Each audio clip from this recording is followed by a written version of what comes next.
নমস্কার বন্ধুরা, নিউ রান্নাঘরে তোমাদের সবাইকে স্বাগত। বন্ধুরা, বাড়িতেই যদি বানানো যায় এরকম দোকানের মতো পারফেক্ট মতিচুর লাড্ডু, তাও আবার সুজি দিয়ে, তাহলে কেমন হয়?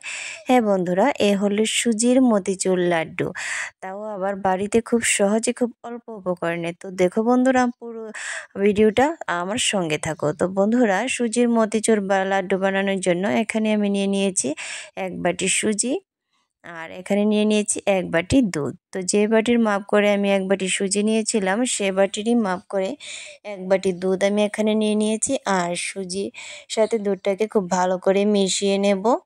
নিয়ে এবার দিয়ে দেব 2 চামচ চিনি। তো বন্ধুরা, 2 চামচ চিনি আমি এখানে গোটা চিনি ব্যবহার করেছি, তোমরা চাইলে গুঁড়ো চিনিও দিতে পারো। আর দিয়ে দেব 1 চিমটি লবণ। তো 1 চিমটি লবণ আমি এখানে দিয়ে দিলাম। দিয়ে সমস্ত উপকরণগুলো খুব ভালো করে মিশিয়ে নেব।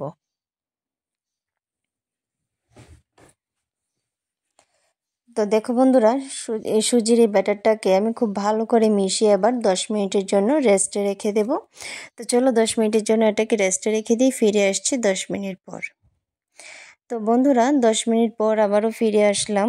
তো দেখো বন্ধুরা, সুজির ব্যাটারটা একদমই রেডি হয়ে গেছে। সুজিটা যথেষ্ট ফুলে গেছে আর দুধটাও শুকিয়ে গেছে, মানে সুজির ব্যাটারটা একদম রেডি হয়ে গেছে।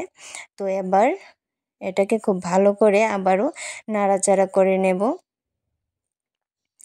তো খুব ভালো করে আবার নাড়াচাড়া করে নেব, সুন্দর করে সমস্ত উপকরণ যাতে ভালো করে মিশে যায়। তো চলো, খুব ভালো করে মিশিয়ে নিলাম। সুজির ব্যাটারটা একদমই পারফেক্ট হয়ে গেছে। তো এদিকে দেখো, গ্যাসে আমি তেল গরম করে নিয়েছি। এবার সুজির যে ব্যাটারটা তৈরি করেছি তার থেকে ছোট ছোট পকোড়ার মতো এখানে দিয়ে দেব। দিয়ে ছোট ছোট পকোড়ার মতো দিয়ে দিলাম। এবার এপিঠ ওপিঠ হালকা করে ভাজি করে নেব। এপিঠ ওপিঠ দুপিঠ উল্টে হালকা ভাজি করে নেব। তো বন্ধুরা, সুজির মতিচুর লাড্ডু কিন্তু আমরা অনেকেই অনেক রকম ভাবে খেয়েছি। তো এটি একটু ভিন্ন ধরনের সুজির মতিচুর লাড্ডু। একবার বাড়িতে ট্রাই করো, অবশ্যই ভালো লাগবে। আর তো দেখো বন্ধুরা, এই পকোড়াগুলো আমার হালকা ভাজি হয়ে গেছে। খুব কড়া করে কিন্তু ভাজি করব না, লাল লাল করে ভাজি হবে না, হালকা ভাজি হবে। তো ভাজিগুলো আমার পারফেক্ট হয়ে গেছে। তো চলো এবার নামিয়ে নিই। তো এবার ভাজিগুলো নামিয়ে নেব। তো চলো বন্ধুরা, বাকি পকোড়াগুলো আমি এভাবে ভাজি করে নেব। তো বন্ধুরা, বাকি পকোড়াগুলোও কিন্তু আমার এরকমভাবে ভাজি হয়ে গেছে। তো চলো এবার নামিয়ে নেব। আর সবগুলো পকোড়াই কিন্তু আমি হালকা ভাজি করেছি। তো দেখো বন্ধুরা, সবগুলো পকোড়া ভাজি হয়ে গেছে, দেখতে কিন্তু বেশ লাগছে। তো এবার পকোড়াগুলোকে আমি এভাবে ছোট ছোট টুকরো করে ভেঙে নেব। হ্যাঁ বন্ধুরা, এই হলো এই মতিচুর লাড্ডুর আসল টিপস। তো এখানে আমি দুঃখিত বন্ধুরা, আমার গলাটা একটু ধরেছে। তো পকোড়াগুলা এরকমভাবে ছোট ছোট টুকরো করে ভেঙে নেব, নিয়ে একটি গ্রাইন্ডারের মধ্যে নিয়ে নেব। তো দেখো, এরকম ছোট ছোট টুকরো করে আমি ভেঙে গ্রাইন্ড করে নিয়েছি। তো এরকম সুজিটা ঝুড়ো ঝুড়ো হয়ে গেছে, একদমই পারফেক্ট হয়ে গেছে লাড্ডু বানানোর জন্য। তো চলো এবার প্রথম স্টেপ রেডি।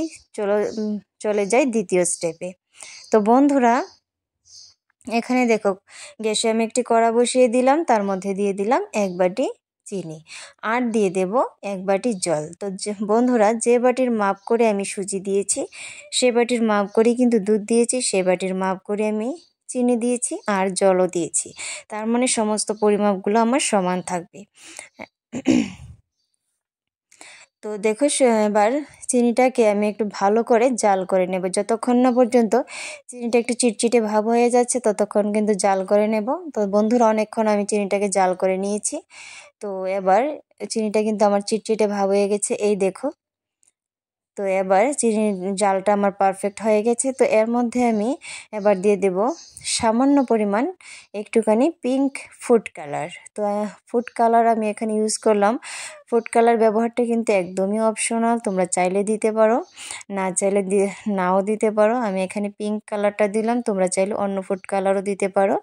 তো এখানে দিয়ে দিলাম 4টে এলাচ গুঁড়ো করে দিয়ে দিয়েছি যাতে ফ্লেভারটা ভালো আসে। এবার আমি সুজি ঝুরঝুরে করে রাখা সুজিটা এর মধ্যে দিয়ে দেব, দিয়ে খুব ভালো করে মিশিয়ে নেব। এবার চিনিটার সাথে খুবই ভালো করে এটাকে মিশিয়ে নিতে হবে, যতক্ষণ না মিশে এভাবে খুন্তি নাড়িয়ে কিন্তু মিশিয়ে নিতে হবে। তো দেখো বন্ধুরা, আমি কিন্তু খুব ভালো করে এটাকে চিনির সাথে মিশিয়ে নিচ্ছি। তো এটা আমার প্রায় মেশানো হয়ে গেছে, আর একটুখানি মেশাবো। এর মধ্যে আমি এখানে দিয়ে দেব কিছু ড্রাই ফ্রুটস। তো এখানে আমি কাজু বাদাম কুচি করে রেখেছি, তোমরা চাইলে অন্য রকম ড্রাই ফ্রুটসও দিতে পারো। তো আমি এখানে কাজু বাদাম কুচি দিলাম, আর ড্রাই ফ্রুটসটা অবশ্যই দেওয়ার চেষ্টা করবে, তাহলে লাড্ডুটা খেতে আরও ভালো হয়। তো দিয়ে এবার খুব ভালো করে নাড়াচাড়া করে নিলাম, নিয়ে চলো এবার নামিয়ে নিয়েছি। তো এবার এটাকে হালকা ঠান্ডা করে নেব, যতক্ষণ পর্যন্ত হাত দেওয়া যাচ্ছে ততক্ষণ আমি ঠান্ডা করে নেব। তো বন্ধুরা, আমার সুজিটা কিন্তু একদমই ঠান্ডা হয়ে গেছে, লাড্ডু বানানোর জন্য একদম পারফেক্ট। তো এ পর্যায়ে হাতে একটুখানি তেল বা ঘি তোমরা মেখে নিতে পারো, তাহলে হাতে লাগবে না। এবার ছোট ছোট করে লাড্ডুর যে শেপ হয় সেরকম তোমরা বানিয়ে নিতে পারো। দেখো খুব ইজিলি লাড্ডুটা তৈরি হয়ে যাচ্ছে, মানে আমার পরিমাপটা সমান হয়েছে, তার জন্যই কিন্তু খুব ইজিলি লাড্ডুটা তৈরি হয়ে যাচ্ছে, একদমই পারফেক্ট হচ্ছে। তো চলো সমস্ত লাড্ডুগুলো আমি এইভাবে বানিয়ে নিই।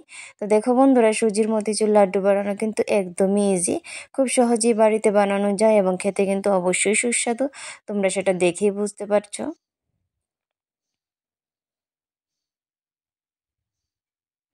তো চলো এরকমভাবে সমস্ত লাড্ডুগুলো বানিয়ে নিই। তো দেখো বন্ধুরা, সমস্ত লাড্ডুগুলো কিন্তু আমার বানিয়ে তোমাদের সামনে ফিরে আসছে। তো দেখো সমস্ত লাড্ডুগুলো আমি বানিয়ে নিলাম, আর দেখে তো অসম্ভব সুন্দর লাগছে, আর খেতে তো অবশ্যই সুস্বাদু। তো বন্ধুরা, আমার আজকের এই ভিডিও যদি তোমাদের ভালো লেগে থাকে অবশ্যই লাইক কমেন্ট শেয়ার করে দিও, আর আমার চ্যানেলটিকে সাবস্ক্রাইব করে পাশে থেকো, আর পাশে থাকা বেল আইকনটি ক্লিক করে দিও, যাতে আমার এই সুন্দর সুন্দর নোটিফিকেশন তোমাদের কাছে সবার